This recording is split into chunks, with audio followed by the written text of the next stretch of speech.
All right. Welcome, everybody, to Ep.2 of the Pondo cast. This is Dean. I'm Isaac Chapman. As your hosts. And today we have Mr. McClellan as our guest. Hey. So, first off, tell us a little bit about yourself. What do you teach here? So I teach biology and AP biology in the science department. This is my third year at Pondo, but I actually had 4 years previously teaching in Kona, Hawaii, doing all sorts of different science classes over there. Nice. And is obviously Pondo is your favorite place to teach so I far, love right? Pondo. Pondo's is great. I mean, I did graduate from El Dorado High School, so there's a little bit of conflict, but Pondo's better. And going on with your work, what jobs have you done in the past? So in the past, I mean, before Pondo, I was at McClellan Christian Academy for 4 years. Before that, I was a summer camp counselor for 2 years. 1 year as like a wilderness director, like helping with the ropes course and like archery, that kind of stuff. And then another is just a counselor. And then I've worked at the Four Seasons in Hawaii, the Hualalai Resort, which is kind of fun. You get to see lots of famous people. I think we saw the host of Survivor, one of the cast of Modern Family, and then I stopped working there because it was just in the winter. But I think the Clintons were there. So that was kind of weird. Wow. That's really cool. And coming back to teaching here, what made you want to be a biology teacher here? Oh, well, I actually never wanted to be a teacher ever. So, my mom is one of those like rock star teachers who she eats, breathes, and sleeps teaching. And so like during the school year, you would never ever see her. I mean, she was still a great mom, always there. But she just is so busy. And so I kind of saw teaching as like that. It's just going to suck up my life and I want to do other things. So I actually wanted to be a doctor. And so when I went to Azusa Pacific University, I was a biology major focusing on pre-med. But by the time I was a senior, I realized that all of my friends were so dedicated to becoming doctors. 8 years of med school and all that did not even kind of faze them. But I was there like, I just don't know if I want to do this. So I actually had no idea what I wanted to do, and I was going to take a year off after graduating to figure that out. But I needed a job. So my friends who grew up in Hawaii, they said, hey, my old school needs a science teacher. Do you want to just do that for a year? So I signed up for it thinking it was totally just a gap year, and I ended up loving it. So I stuck with it. Yeah, that's awesome. I mean, I'm sure teaching down there is beautiful too. Like, it was so great. Like, that's so the cool. whole island is a mountain. So you have like every classroom has this massive view of Hawaii and the ocean, and it was crazy. Yeah, that's crazy. What do you enjoy like most about teaching here at Pondo? What's your some of your favorite things maybe? I mean, the most favorite thing is definitely interacting with the students. So, I mean, yes, I love biology. I think it's a really cool subject, but the teaching of that is not necessarily my favorite part. It's interacting with the students, the relationships that you get.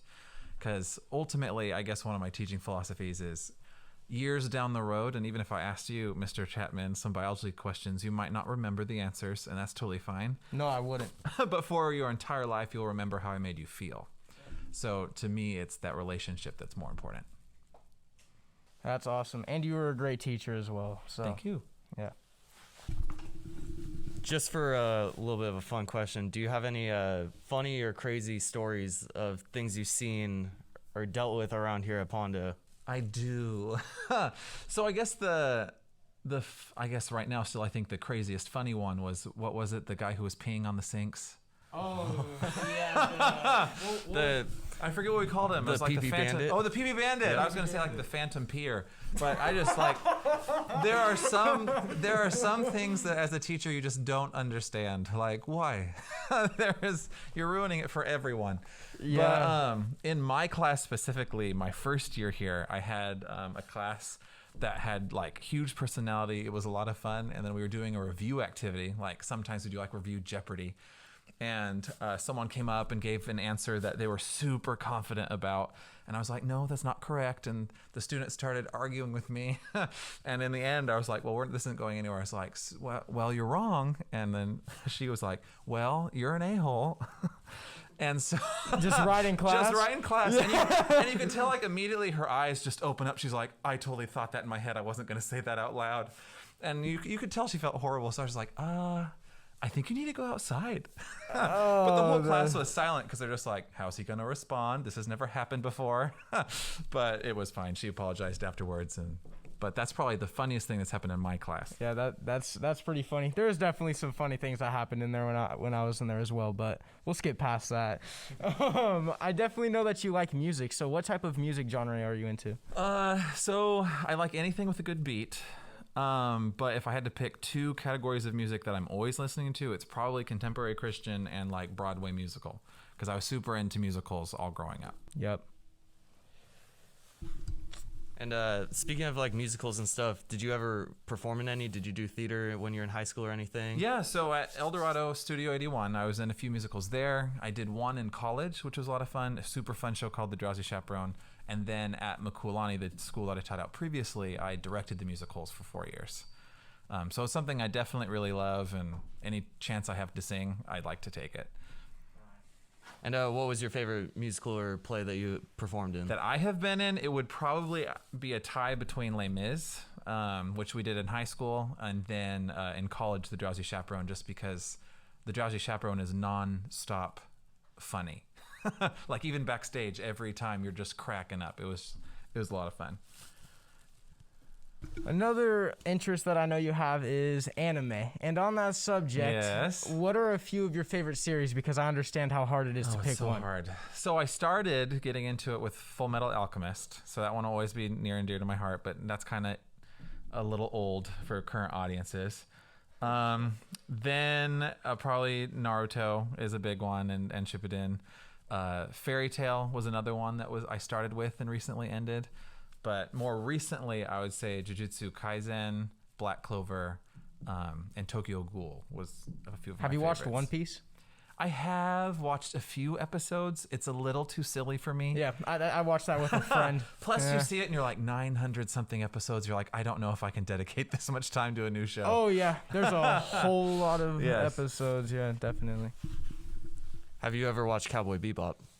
No. That is the only anime Yes? I've ever seen. Really? Yeah, and I love it. It's such a good show. What genre is it? It's I don't really know. It's More a, it's like comedy or like? no, it's like a More Western. It's Really? Western. Oh, yeah, he's got like a 6-shooter. Western, Oh, but in okay. space. Sick. Yeah, it's a I cool might have to one. check that out. Yeah. It's Western, but in space. It's basically space bounty hunters. Interesting. How It's- long is it? It's only one season, 24 Okay. episodes. So Not okay, long. so I could give it a go and not worry about You it could sucking watch up it, my not life. have to watch it until 2030, yes. Okay. Basically. That's good. Also, on here we have books. So, what type of books are you interested in? What category? I definitely would classify myself as a nerd. So, no shame there. But I have always preferred like the sci-fi fantasy, those kind of epics. So every once in a while I like a small book like the Aragon series, but some of the ones that I really love are like the Stormlight Archive, which is still in the process of being made. The Wheel of Time series was really good. So things that are kind of like big Lord of the Ringsy, like the big ones. That's normally what I like to read. But every once in a while there's like a standalone book that's really good. And also, we understand that you like movies Oh yes. just as much. Uh-huh. What would you say your favorite genre Don't do of that. movie is? Okay, genre. I can do genre. Don't do it like I thought you were gonna say favorite movie. I was like, don't do that. Do not do that. I can't answer that question. No, that's for the lightning round. But if we're doing genre, I don't know. I actually really like horror movies. I mean, it depends. It can't be too bad. Like, like everyone has like their horror that actually scares them. Like sometimes it's like The Village, like there's some secret thing that you can't see and it's killing you. And other times it's, Satan is literally in your house and trying to destroy you. I don't like the satanic ones, but those other ones that are like almost like thriller horror, I really like those ones. That's cool. And also now we have some lightning round questions for you. Okay. So we'll get to those. No. We have a couple lightning round questions. A couple of them we already covered in the regular questions. We just got ahead of ourselves, I guess. Oh, okay. But if you had to pick one music genre that you could listen to for the rest of your life, only that genre, what would it be? Broadway.